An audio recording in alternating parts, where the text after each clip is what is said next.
শুরু করছি রকিব হাসানের লেখা তিন গোয়েন্দা সিরিজের তেপান্তর। প্রথম প্রকাশ ডিসেম্বর 1991। শুরু হচ্ছে তেপান্তর এর প্রথম পর্ব। চমকে জেগে উঠল কিশোর পাশা। উঠে বসেছে বিছানায়। মেরুদণ্ডে এক ধরনের শিরশির অনুভূতি। কিসে ঘুম ভাঙালো? কোনো একটা চিৎকার। ঘরের ভেতরে বিচিত্র আলো আধারির খেলাই বুঝিয়ে দেয় তাঁবুর বাইরে অগ্নিকুণ্ডটা ভালো মতো জ্বলছে এখনো। ভয়ঙ্কর বুনো জানোয়ারকে সরিয়ে রাখে আগুন। চারপাশে অসংখ্য জন্তু জানোয়ার ঘোরাঘুরি করছে এখন। তাদের ডাকাডাকিতেই সেটা স্পষ্ট, তবে চিৎকারটা অন্যরকম মনে হয়েছে তার। জানোয়ারের ডাক নয় যেন। তবে ভুলও হতে পারে। তাছাড়া শুনেছে ঘুমের ঘোরে। আবার এসেছে ওরা আফ্রিকায়। আফ্রিকার বুনো প্রান্তরে এ যাত্রায় এটা ওদের প্রথম রাত। সন্ধ্যায় সে, মুসা আর রবিন মিলে জ্বেলেছিল অগ্নিকুণ্ডটা। সেটার আলোয় এসে পড়েছে তাঁবুর ভেতর। মোট 4টে বিছানায় 4জন শুয়ে আছে। দুটোতে মুসা আর রবিন, আর চতুর্থটায় মুসার বাবা মিস্টার রাফাত আমান। বুনো জানোয়ার ধরে বিক্রি করার একটা পার্ট টাইম ব্যবসা করেন মিস্টার আমান আর কিশোরের চাচা রাশেদ পাশা মিলে। সুযোগ আর সময় পেলেই তাই ছেলেদের নিয়ে জানোয়ার ধরতে জঙ্গলে চলে আসেন মিস্টার আমান। মাঝে সাঝে তিন গোয়েন্দাকেও পাঠান একা। এসব কাজে ওরা ওস্তাদ হয়ে উঠেছে। আমাজনের গভীর অরণ্যে গিয়ে, প্রশান্ত মহাসাগরের ভয়াবহ সব অঞ্চলে গিয়ে নানা রকম জন্তু জানোয়ার ধরে এনেছে ওরা। আবার শোনা গেল চিৎকারটা। তীক্ষ্ণ, লম্বিত, কানের পর্দা ফুঁড়ে বেরিয়ে যায় যেন। পরক্ষণেই শোনা গেল নারী পুরুষের মিলিত চেঁচামেচি, কুকুরের ঘেউ ঘেউ। কোলাহলটা আসছে বোধহয় ক্যাম্পের পেছনে পাহাড়ের ওপর আফ্রিকানদের গ্রাম থেকে।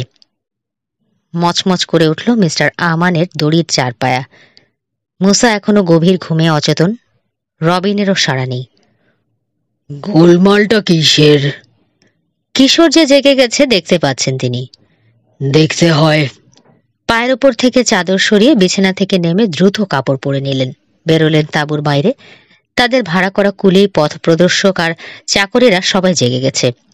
উত্তেজিত হয়ে কি সব বলাবলি করছে আগুনের চারপাশে শুয়ে বসে। ছড়ানো প্রান্তরের লম্বা ঘাসের মধ্যে খসখস শোনা গেল। বেশ জোরালো একটা নড়াচড়া হচ্ছে। আগুনের ধারে একজন বন্দুকবাহী কুলির পাশে ফেলে রাখা তার .375 ম্যাগনাম রাইফেলটা ঝট করে তুলে নিলেন আমান। নামিয়ে ফেললেন আবার যখন দেখলেন নড়াচড়া কোনো হিংস্র জানোয়ারে করেনি। একজন মানুষ ছুটে বেরিয়ে এলো ঘাসের ভেতর থেকে। গায়ের সর্দার। তার পেছনে বেরোলো আরো 3জন গ্রামবাসী। বাওয়ানা, যার অর্থ মালিক। জলদি বাঁচান, চেঁচাতে শুরু করলো সর্দার। চিতাবাঘ বাচ্চা ধরে নিয়ে গেছে। কিশোরও বেরিয়েছে। তার দিকে তাকিয়ে জিজ্ঞেস করলেন আমান, যাবে নাকি? মাথা কাত করলো কিশোর। এসো খাম্বু ডিগা কাকামি, ডাকলেন তিনি। বন্দুক নিয়ে এসো আমার সাথে। সর্দারের দিকে ফিরে জিজ্ঞেস করলেন, ছাপ ধরে পিছু নিতে পারবেন?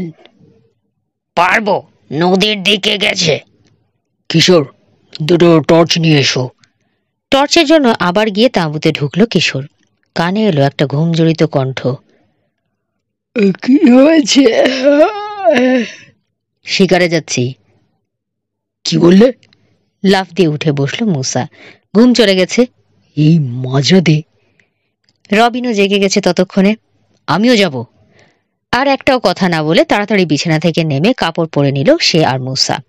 ঘাস বনের ভেতর দিয়ে পাহাড়ের দিকে চলল দলটা। গায়ের কিনারে এসে দেখল পাতা আর মাটি দিয়ে তৈরি কয়েকটা কুঁড়ের কাছে জটলা করেছে অনেক মানুষ। পুরুষেরা চেঁচাচ্ছে, মেয়েরা আর শিশুরা কলরব করছে। কান্না জুড়ে দিয়েছে কেউ কেউ। আর সব শব্দকে ছাপিয়ে বুক চাপড়ে বিলাপ করছে এক মহিলা। চিতাবাঘের পায়ের ছাপ দেখালো সর্দার। টর্চের আলো ফেলে দেখে দেখে পাহাড়ের ঢাল বেয়ে নদীর দিকে এগোলেন আমান। বিলাপ করছিল যে মহিলা, তাকে পিছে পিছে আসতে দেখে মুসা জিজ্ঞেস করলো সর্দারকে, ও আসছে কেন? ওর ছেলেকেই তো নিয়ে গেছে। অর্ধেক পথ আসতেই ছেলেটাকে পড়ে থাকতে দেখা গেল। হই হট্টগোলে ভয় পেয়েই বোধহয় বাচ্চাটাকে ফেলে পালিয়েছে চিতাবাঘ। গায়ে একটা কাপড়ও নেই ছেলেটার। গাঢ় বাদামি চামড়ায় অনেকগুলো কাটাকুটি দেখা গেল। নখ আর দাঁতে লেগে নিশ্চয় হয়েছে জখমগুলো। রক্ত পড়ছে। বাচ্চাকে দেখে চিৎকার দিয়ে ছুটে গিয়ে তাকে কোলে তুলে নিল মা। নিচু হয়ে বাচ্চার নাড়ি দেখলেন আমান। বেঁচে আছে। ফোঁপাতে ফোঁপাতে বাচ্চাকে নিয়ে গায়ে ফিরে চলল মা। আবার নদীর দিকে চললেন আমান। দেরি করা যাবে না, বললেন তিনি। এতক্ষণে নিশ্চয়ই মাইল খানেক দূরে চলে গেছে। আশেপাশে ঝোপে ঘাপটি মেরে থাকলেও অবাক হব না। এই, সাবধান থাকবে তোমরা, ঘাড়ের ওপর এসে লাফিয়ে পড়তে পারে। চিতাবাঘকে বিশ্বাস নেই। এক জায়গায় এসে দাঁড়িয়ে গেলেন তিনি। ছাপগুলো আর আগের মতো স্পষ্ট নয়। রাফাত আমানের পূর্বপুরুষদের বাড়ি আফ্রিকায়। মস্ত বড় শিকারী তিনি। জন্তু জানোয়ারের আচার আচরণ মুখস্থ তার। পায়ের ছাপ আর অন্যান্য চিহ্ন ধরে বুনো জানোয়ারকে অনুসরণ করতে শিখেছেন সেই ছেলেবেলাতেই। মোসার চেয়ে অনেক ছোট থাকতে আফ্রিকার জঙ্গলকে তিনি চেনেন। প্রতিটি উল্টে থাকা পাথর, ভাঙা ঘাসের ডগা দেখে বলে দিতে পারেন ওগুলো কোন ধরনের জানোয়ারের কাজ। তবে এসব কাজে তাকে ভার মানায় তারই সঙ্গী বন্দুক বাহক আর পথপ্রদর্শক খাম্বু। ডাক দিলেন, এই খাম্বু, দেখে যাও। জবাব নেই। টর্চ ঘুরিয়ে দেখলেন আমান।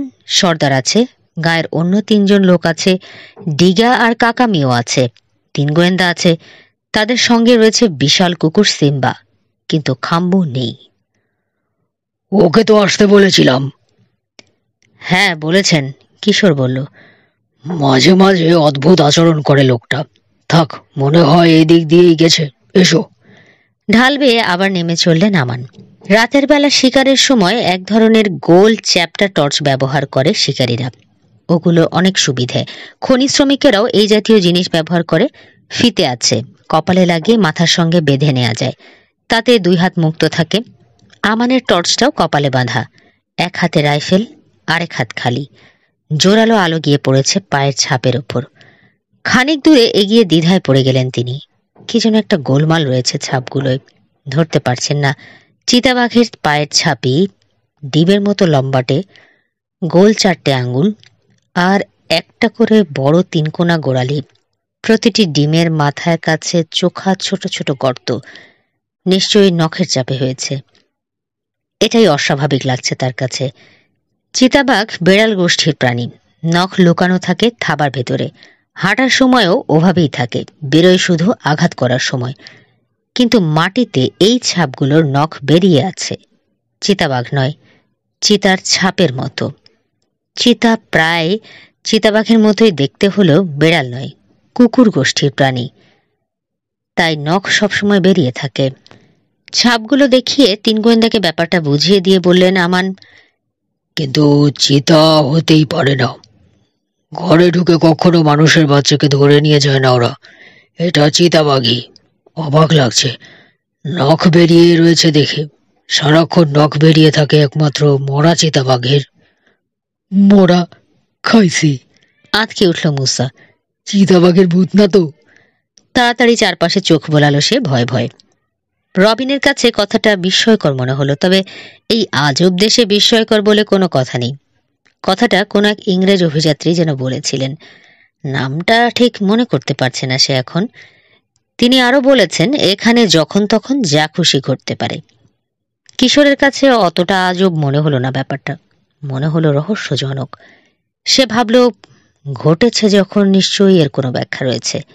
তীক্ষ্ণ দৃষ্টিতে ছাপগুলোর দিকে তাকিয়ে থাকতে থাকতে আরেকটা জিনিস চোখে পড়ল তার। আঙ্কেল, দেখুন, ছাপগুলো রক্ত নেই। ভালো ট্র্যাকার হতে পারবে তুমি, প্রশংসা করলেন আমান। এটা তিনিও খেয়াল করেছেন।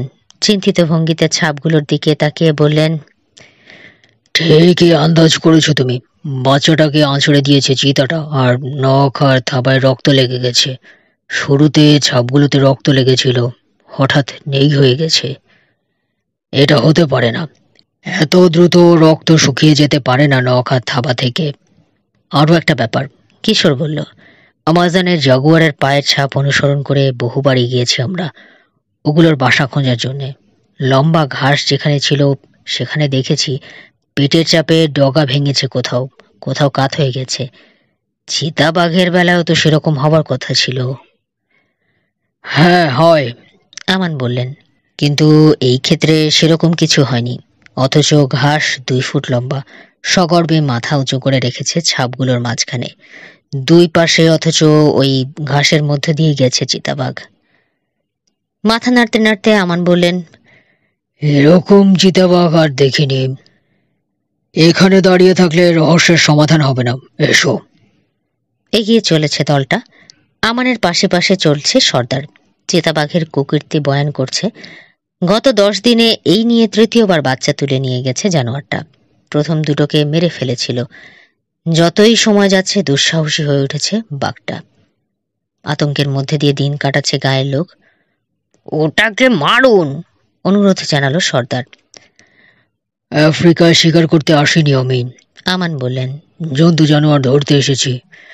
যাই হোক, মানুষ খেকোকে ছেড়ে দেওয়া যায় না, ভাববেন না, ব্যবস্থা একটা হবে। নদীর পাড়ে জঙ্গল, বড় গাছপালা আছে, ঝোপঝাড় আছে। একটা গাছের জটলার ভেতর ঢুকে গেছে পায়ের ছাপ। খোলা জায়গার চেয়ে এখানে অনেক বেশি সতর্ক হওয়া প্রয়োজন। কোন ঝোপের ভেতরে ঘাপটি মেরে রয়েছে বাঘটা কিছুই বোঝার উপায় নেই। একটু অসাবধান হলে ঘাড়ের উপর এসে লাফিয়ে পড়তে পারে, কিংবা ঝাঁপ দিয়ে পড়তে পারে মাথার উপরের কোনো ডাল থেকে। উত্তেজনায় টান টান হয়ে গেছে সকলের স্নায়ু। ওটা কি? ওই যে বড় গাছটার কাছে। হাত তুলে দেখালো মুসা। সেদিকে ঘুরে গেল তার বাবার টর্চের আলো। কিছু একটা নড়ছে। হলুদের ওপর কালো কালো ফোঁটা। চিতাবাঘের চামড়া সন্দেহ নেই, কিন্তু বাঘের মতো 4 পায়ে ভর দিয়ে দাঁড়িয়ে নেই। দাঁড়িয়ে রয়েছে মানুষের মতো খাড়া হয়ে। একটা মুহূর্ত ওভাবে থাকলো, তারপরে লাফ দিল আড়ালে সরে যাওয়ার জন্যে। হারিয়ে যাওয়ার আগের ক্ষণে ফিরে তাকালো একবার।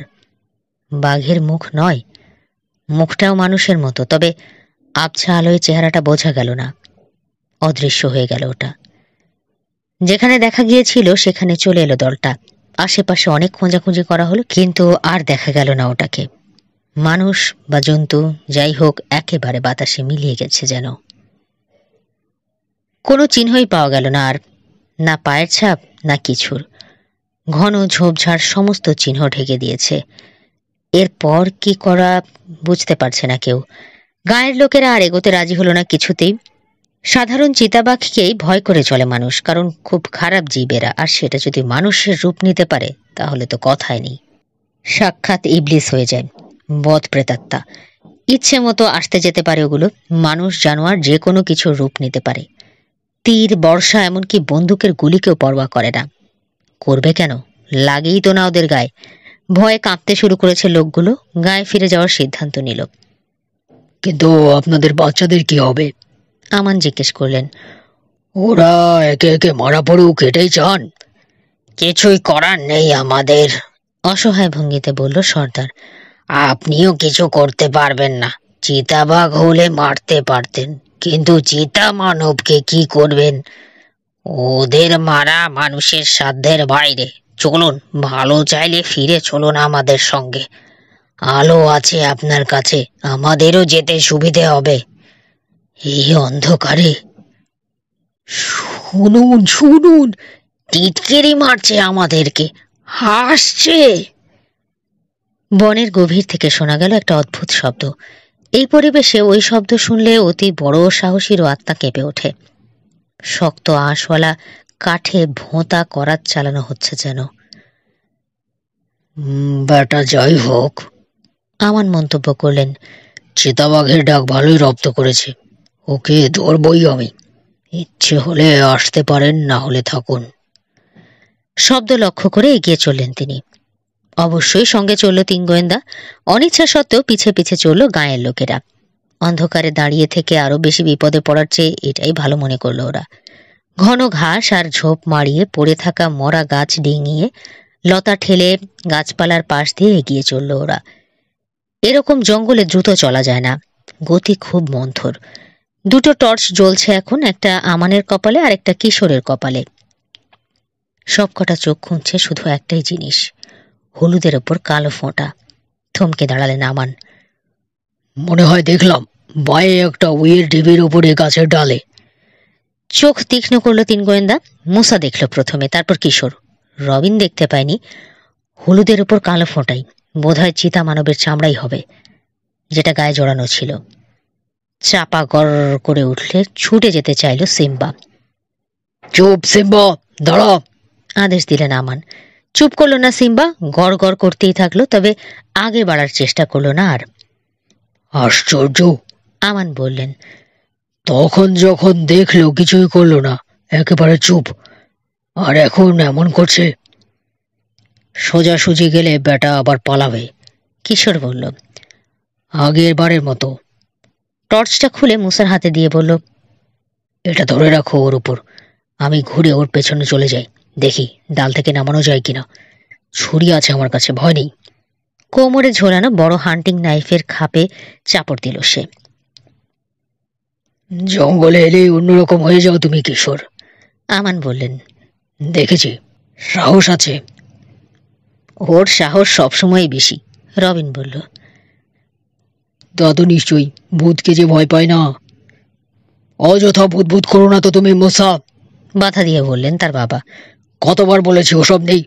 তাও লস অ্যাঞ্জেলসের মতো শহরে থেকেও তোমার কি আর বলবো, আসলে আমাদের বাপ দাদাদের কুসংস্কার ছাড়েনি তোমাকে। আমি যাচ্ছি, কিশোর বলল। দেরি করলে চলে যেতে পারে। আয় সিম্বা, যাও, খুব সাবধান। তেমন প্রয়োজন না হলে ছুরি চালাবে না, মরে গেলে বিপদে পড়বে। ধরার চেষ্টা করবে, ধরতে পারলে পুলিশের হাতে তুলে দিলেই হবে। সর্দার বলল, ওকে যেতে দেবেন না বাওয়ানা, ওর সাহস আছে, বুদ্ধিও আছে, কিন্তু জাদুর জোরের সঙ্গে পারবে না। চিতাবাঘ হয়ে গিয়ে ওকে খুন করে ফেলবে চিতা মানব। সর্দারের কথায় কান দিলেন না আমান। কিশোর আরও দিল না, কথা শেষ হওয়ার আগে চলতে আরম্ভ করেছে সে।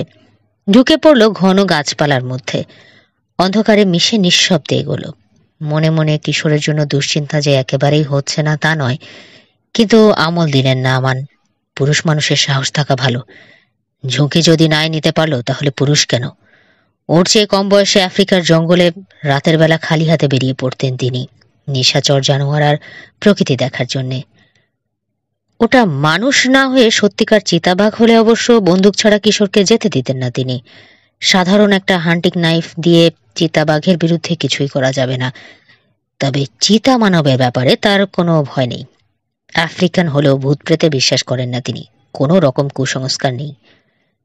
চিতা মানব মানে মানুষ, চিতাবাঘের ছাল পরে শয়তানি করছে, সাথে অস্ত্র থাকলে বড় জোর একটা ছুরি থাকতে পারে। ওরকম একটা মানুষের জন্য সিম্বাই যথেষ্ট। বুনো কুকুরের রক্ত রয়েছে ওর শরীরে, হিংস্রতা ভোলেনি, আক্রান্ত হলে টুটি টেনে ছিঁড়ে ফেলবে শত্রুর।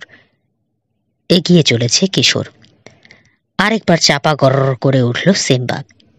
চুপ, ফিসফিসিয়ে সতর্ক করল তাকে কিশোর। তাড়াহুড়ো করবি না, তাহলে পালাবে। ঘুর পথে যেতে গিয়ে গাছের আড়াল থেকে খোলা জায়গায় আবার নদীর পাড়ে বেরিয়ে এলো ওরা। ঢেউ নেই পানিতে, নিথর হয়ে আছে, যেন কালো আয়নার উপর প্রতিফলিত হচ্ছে তারাগুলো।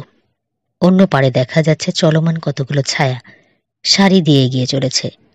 কিশোর বুঝতে পারছে ওগুলো জলহস্তি। হঠাৎ সচল হয়ে উঠল তার সামনে পড়ে থাকা একটা গাছের গুঁড়ি। বিচিত্র ভঙ্গিতে শরীর বাঁকিয়ে ঝাঁপ দিয়ে গিয়ে পড়ল পানিতে। কুমির, নিশ্চয়ই পেট ভরা, নইলে হাতের কাছে সহজ শিকার ফেলে এভাবে পালাতো না। পানির অত কিনারে আর থাকলো না কিশোর, নিরাপদ নয়। সরে এলো আরেকটু, নিঃশব্দে এসে দাঁড়ালো গাছটার নিচে, যেটাতে চিতা মানবকে দেখা গেছে। অনেক পুরনো মস্ত এক বাওবাব গাছ, বড় বড় ডালপালা, পিপের মতো মোটা কাণ্ডের ভেতরে ফাঁপা থাকে এগুলোর। এটারও নিশ্চয়ই ওরকমই রয়েছে। ওপর দিকে তাকালো সে, ডাল আর পাতার আড়ালে আবছা মতো দেখতে পেল ওটাকে। কড়া একটা গন্ধ এসে লাগলো নাকে। চিড়িয়াখানার চিতাবাঘের খাঁচার সামনে দাঁড়ালেই ওই গন্ধ পাওয়া যায়, কিশোরের পরিচিত। এখানে এই গন্ধ কেন? গাছের উপরে ওটা তো মানুষ, চিতাবাঘ নয়। আর চুপ করে থাকতে পারল না সিম্বা, গলা ফাটিয়ে ঘেউ ঘেউ জুড়ে দিল। লাফিয়ে ডালের ওপরের জিপটাকে ধরার চেষ্টা করছে। চোখের পলকে লাফ দিয়ে শূন্যে উঠে গেল জিপটা, ঝপাত করে গিয়ে পড়লো একটা ঝোপের ওপর। ছুটে যেতে চাইল সিম্বা, কলার ধরে তাকে আটকালো কিশোর। জিপটা লাফ দিতেই যা দেখার দেখে ফেলেছে। দেখে অবাক হয়েছে, জানোয়ারটা সত্যিই একটা চিতাবাঘ। পেছনে কুকুর আর মানুষ রয়েছে। কুকুর নিয়ে ওদেরকে মারতে আসে দুপে ওরা, একথা জানা আছে চিতাবাঘের, তাই আর এদিকে এগোলো না, ছুটলো সামনের দিকে, নদীর তীর ধরে। মিস্টার আমান আর অন্যেরাও বাঘটাকে লাফ দিতে দেখেছেন। রাইফেল তুলে দৌড় দিলেন তিনি, বেরিয়ে এলেন নদীর পাড়ে। তারস্বরে চিৎকার করছে সিম্বা। 3টে পথ রয়েছে বাঘটার যাওয়ার, কিশোরের দিকে, মুসারা যেদিকে রয়েছে সেদিকে, কিংবা আমান যেদিকে রয়েছেন সেদিকে। চতুর্থ দিকে রয়েছে নদীটা। ওটার দিকে গিয়ে কোনো লাভ নেই, জানে চিতাবাঘ, কাজেই সেদিকে যাবে না।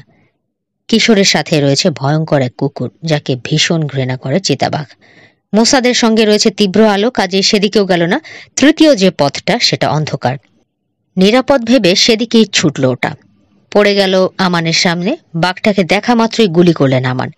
খুলি ছাতু করে দিল শক্তিশালী বুলেট। ডিগবাজি খেয়ে উল্টে পড়ল চিতাবাঘ, পড়ে রইল ওখানেই। দুদিক থেকে ছুটে এলো মুসারা আর কিশোর। নদীর পাড়ের মাটিতে নিথর হয়ে পড়ে রয়েছে জানোয়ারটা, কিন্তু গ্রামবাসীরা ওটাকে ছুঁতে সাহস করল না। মুসা ওটার গায়ে পা রাখতে যেতেই চেঁচিয়ে উঠল সর্দার, ধরো না, ধরো না, এখনো জাদুতে বোঝাই হয়ে আছে ওটা। তার মুখের দিকে তাকিয়ে বললেন আমান, এখনো বিশ্বাস করেন এ কথা? ইংরেজি যখন জানেন বোঝাই যাচ্ছে খ্রিস্টানদের মিশনারি স্কুলেও গিয়েছেন। বিজ্ঞান আপনার অপরিচিত নয়, তারপরেও একটা মরা চিতাবাঘ খেয়ে এত ভয় কেন? মাই ফ্রেন্ড, হাসল সর্দার, আপনিও নিগ্রো? আপনার অন্তত এসব কথা অজানা থাকার কথা নয়। স্কুলে সব বিষয় শেখানো হয় না। এসব জ্ঞান এসেছে আমাদের বাপ দাদাদের কাছ থেকে। আমরা যা দেখেছি আপনিও নিজের চোখেই সেটা দেখেছেন। বাঘটা প্রথমে মানুষ হয়ে গেল, তারপর আবার মানুষ থেকে বাঘ। এর মানে কি? প্রচন্ড জাদুর ক্ষমতা আছে এটার, অনেক কিছুই করতে পারে। মুসার মাথায়ও জট পাকিয়ে গেছে ব্যাপারগুলো। বলল, বাবা, আমার মনে হয় সত্যি কথাই বলছে সর্দার। আমাদের চোখের সামনেই তো ঘটলো ঘটনাগুলো, অবিশ্বাস করি কিভাবে? রবিন মেনে নিতে পারল না তার কথা। বলল, আমার বিশ্বাস হচ্ছে না। যদিও নিজের চোখে দেখেছি, কিন্তু চোখের ভুলও হতে পারে। অন্ধকার রাত, এই বনের মধ্যে ভুল হতেই পারে। হেসে আমান বললেন, মুসা, তোমাকে দোষ দেওয়া যায় না। যা ঘটেছে এটা আমার কাছে অদ্ভুত লাগছে। আপাত দৃষ্টিতে রহস্যময় লাগলেও অতটা জটিল বোধহয় নয় ব্যাপারটা। আমারও তাই ধারণা। আমানের মুখের কথা টান দিয়ে কেড়ে নিল যেন কিশোর। গোড়া থেকে ভাবা যাক। পায়ের ছাপগুলো অনুসরণ করে গাঁ থেকে বেরিয়েছিলাম আমরা। একখানে এসে ঘাসের মধ্যে হারিয়ে গেল ওগুলো। আবার যখন বেরোলো অন্যরকম লাগলো ছাপগুলো। তার কারণ তখন পরিবর্তন হয়েছে। আঙুলের মাথায় নখের দাগও দেখা গেল। জ্যান্ত চিতাবাঘ কখনোই নখ বের করে হাঁটে না। ছাপগুলো মরা চিতাবাঘের পায়ের। ঝুলে পড়ল মুসার চোয়াল। কি বলতে চায় কিশোর? মরা বাঘ আবার হাঁটে কি করে? তার মনের কথাটা যেন পড়তে পেরে হাসল কিশোর। মরা বাঘের পা, বুঝলে না? মরা চিতাবাঘের পা কেটে নিজের পায়ের সাথে বেঁধে নিয়েছে একজন মানুষ। মনে আছে নিশ্চয়ই। ছাপগুলোর পাশের ঘাস দেবে যায়নি কিংবা ডগা ভাঙেনি। জাগুয়ার কিংবা চিতাবাঘ চলার পথে যেটা হয়, কিন্তু মানুষ হেঁটে গেলে সবসময় সেটা হয় না। এখন প্রশ্ন হলো, শুরুতে ছাপের নখগুলো কোথায় গিয়েছিল? যে কোনো আফ্রিকান গায়ের আশেপাশে চিতাবাঘের পায়ের ছাপ পাওয়া যাবেই। এটা নতুন কোনো ব্যাপার নয়, এতে অবাক হওয়ারও কিছু নেই। আজ রাতে তককে তককে ছিল লোকটা। বনের ভেতরে দেখেছে একটা চিতাবাঘকে। ওটা এসেছিল গায়ের কাছে, বোধহয় গরু ছাগলের লোভেই। এমনও হতে পারে লোকটাই একটা বাছুর টাছুর কিছু বেঁধে রেখে গিয়েছিল গায়ের ধারে। যাই হোক, বাঘটা এসেছে, তারপর তাড়া খেয়ে পালিয়েছে। তার পায়ের ছাপ পড়েছে। কিছু দূর ওটার ছাপ ধরে এগিয়েছে লোকটা। যেখানে ঘাসের ভেতর হারিয়ে গেছে, তারপর থেকে নিজের পায়ে চিতার পা বেঁধে আরেক দিকে হেঁটেছে। আমাদেরকে টেনে নিয়ে গেছে বনের ভেতরে, যেখানে ইচ্ছে করে সে আমাদের দেখা দিয়েছে। তারপর ঢুকে পড়েছে আবার ঘন বনে। তাহলে এই চিতাটা? মরা বাঘটার গায়ে লাথি মারল মুসা। এটা আবার কি? আসল চিতা। বনের মধ্যে চিতাবাঘ থাকেই, রাতে ডেকেও ছিল। আমরা খুঁজতে খুঁজতে গিয়ে পেয়ে গেছি। এর সাথে লোকটার সম্পর্ক নেই, সে স্রেফ পালিয়েছে। কিন্তু কেন? আমাদেরকে এভাবে ফাঁকি দেওয়ার ইচ্ছে হলো কেন তার? আর চিতাবাঘের ছাল গায়ে জড়িয়ে চিতা মানব সাজারি বা কেন এই শখ? বোধহয় বুঝতে পারছি। কিশোরের মতো রবিনও বুঝে গেল ব্যাপারটা। লেপার্ড সোসাইটি, ভয়াবহ খুনেদের একটা গোপন সংস্থা। পত্রিকায় পড়েছে এসব কথা। উগান্ডায় ওদের জোর ততটা নেই, তবে কঙ্গোতে প্রবল। আর কঙ্গো সীমান্তের কাছে রয়েছি আমরা। মধ্য আর পশ্চিম আফ্রিকাও ছড়িয়ে আছে ওরা। অত্যন্ত গোপন একটা সংস্থা। চিতাবাঘের ছাল পরে, থাবা পায়ে দিয়ে, আঙুলে ইস্পাতের ধারালো নখ পরে মানুষ শিকারে বেরোয় এই সংস্থার লোকেরা। তাদেরকে শেখানো হয় চিতাবাঘই তাদের দেবতা। চিতাবাঘকে পুজো করতে হবে, তাহলেই প্রচণ্ড ক্ষমতার অধিকারী করে দেবে ওদেরকে চিতাবাঘ। আর একবার সেই ক্ষমতা হাতে এসে গেলে যা ইচ্ছে করতে পারবে। যেহেতু চিতাবাঘকে দেবতা মনে করে ওরা, নিজেদেরকেও চিতাবাঘই মনে করে। আর কাজ পায়নি বেটারা, হুঁ। মূসা বলল। চিতাবাঘকে দেবতা, গেল কোথায় শয়তানটা? কে জানে, হাত উল্টালো কিশোর। বনের মধ্যেই হয়তো ঘাপটি মেরে রয়েছে কোথাও, দেখছে আমাদেরকে, দেবতাকে মারার জন্য রেগে গেছে আমাদের ওপর, সুযোগ পেলেই শোধ নিতে আসবে। আসুক না দেখি একবার। গেঞ্জির হাতা উপরের দিকে ঠেলে দিল মূসা। ভূত না হলেই হয় শুধু। ফেরার জন্য ঘুরতেই একটা টর্চের আলো গিয়ে পড়লো আরো দুটো চিতাবাঘের ওপর, তবে খুব ছোট ওগুলো, বাবাবের একটা খোঁড়ল থেকে বেরিয়েছে। দুধ খাওয়ার জন্য ছুটে গেল নিহত মায়ের কাছে। বিড়ালের বাচ্চার মতো মিউ মিউ করে নিথর রক্ত ভেজা শরীরটায় গা ঘষতে লাগলো। আহা, আফসোস করে বললেন আমান। কাজটা খারাপ হয়ে গেল, বাচ্চা আছে ভাবতেই পারিনি। যা হবার তত হয়ে গেছে, এখানে ফেলে রেখে গেলে মরবে। কিশোর বলল, নিয়ে যাই আমরা। হ্যাঁ, তাই করতে হবে। আমি দিচ্ছি, মূসা বলল। আঁচড়ে দেবে না তো? না, তা বোধহয় দেবে না। বাচ্চা চিতাবাঘের আচরণ মনে করার চেষ্টা করছে রবিন, বইয়ে পড়েছিল। বেশি ছোট ওগুলো, ভয় পেতে শেখেনি এখনো। জন্তু জানোয়ারের প্রতি ভালোবাসা মূসার সবসময় প্রবল, খুব সহজে ওদের সঙ্গে ভাব জমিয়ে ফেলে। বাচ্চা দুটোর দিকে এগুলো সে সাবধানে দু হাতে ধরে কোলে তুলে নিল ও দুটোকে। মাটাকেও নিয়ে যাওয়া দরকার, মেরেই যখন ফেলেছি। আমান বললেন। চামড়াটা কোনো মিউজিয়ামের কাছে বিক্রি করে দেওয়া যাবে। ইশারায় গ্রামবাসীদেরকে বললেন বাঘটাকে তুলে নেয়ার জন্যে। কোনো রকম আগ্রহ দেখালো না ওরা, চাপাচাপি করলেন না তিনি। বললেন, কিশোর, কাজটা আমাদেরকেই করতে হবে। বুশ জ্যাকেটের পকেট থেকে নাইলনের হালকা দড়ি বের করে জোড়ায় জোড়ায় বাঘটার 4টে পা বাঁধলেন তিনি। রবিন আর কিশোর মিলে সোজা শক্ত একটা ডাল খুঁজে বের করে কেটে ছেটে সাফ করে আনলো। বাঘের বাঁধা পায়ের ফাঁক দিয়ে সেটা ঢুকিয়ে দিয়ে এক মাথা কাঁধে তুলে নিলেন আমান, আর এক মাথা ওরা দুজনে। 100 পাউন্ড ওজনের জানোয়ারটাকে বয়ে নিয়ে ওরা ক্যাম্পে ফিরে চলল। চলার পথে খুব সতর্ক রইল সবাই। টর্চের আলো সারাক্ষণই এদিক ওদিক ঘুরিয়ে ঘুরিয়ে দেখল ঘাপটি মেরে থাকা চিতা মানব এসে হামলা চালায় কিনা। অন্ধকার বন থেকে বেরিয়ে তবে স্বস্তি। চোখে পড়ল ক্যাম্পের আলো, শরীরে উষ্ণ কোমল পরশ বুলিয়ে দিল যেন। ক্যাম্পে ফিরে আমান আদেশ দিলেন, বড় দেখে একটা খাঁচা নিয়ে এসো, খেলাধুলার প্রচুর জায়গা থাকে জানো। হাজার হোক চিতাবাঘের বাচ্চা, চুপ করে বসে থাকতে পারবে না। ট্রাক থেকে গিয়ে একটা সিংহের খাঁচা নামিয়ে আনলো ডিগা আর কাকামি। বড় একটা বেতের ঝুড়িতে কম্বল কাপড় দিয়ে নরম বিছানা পেতে দিয়ে সেটা রেখে দিল খাঁচার এক কোণে। ঘুমানোর সময় হলে ওখানে গিয়ে ঘুমাবে বাচ্চাগুলো, বাকি সময় নেমে এসে খেলবে। ওগুলোকে খাওয়ানোর দায়িত্বটা নিল মূসা। এসব কাজ আগেও করেছে। মাহারা বেড়ালের বাচ্চা পোষা তার কাছে কিছুই না। ওগুলো বেড়ালের বাচ্চাই, তবে অনেক বড়, এই যা তফাৎ। ফিডারে করে মানুষের বাচ্চার মতোই দুধ খাওয়ানো যায় বাঘের বাচ্চাকেও। বিছানায় যেতে আর ইচ্ছে করল না কারোই। ভোর হয়ে গেছে, ফর্সা হয়ে আসছে পূবের আকাশ। ইতিমধ্যেই রূপালির ওপর গোলাপি আভা ফুটতে শুরু করেছে। একটা রহস্যের সমাধান এখনো হয়নি। কিশোর ভাবছে, খাম্বু কোথায় গেল?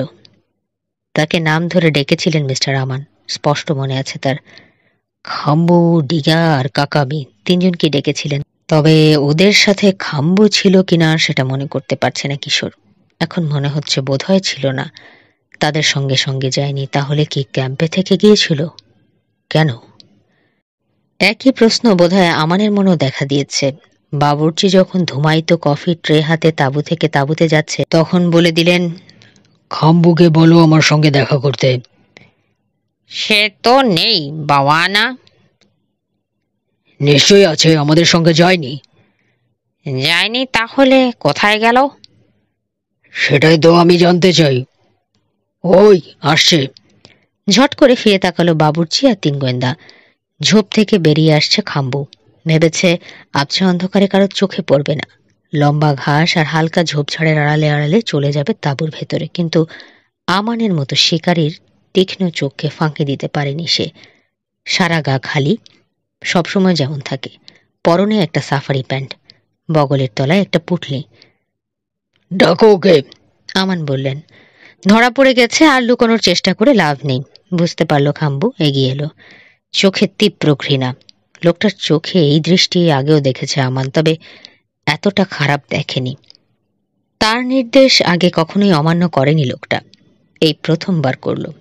খুব ভালো পথ প্রদর্শক সে, তাই তাকে প্রথমবারের জন্য ক্ষমা করে দেবেন ঠিক করলেন। খাম্বু, তিনি বললেন, কাল রাতে তোমাকে আমাদের সঙ্গে যেতে বলেছিলাম, শোনোনি?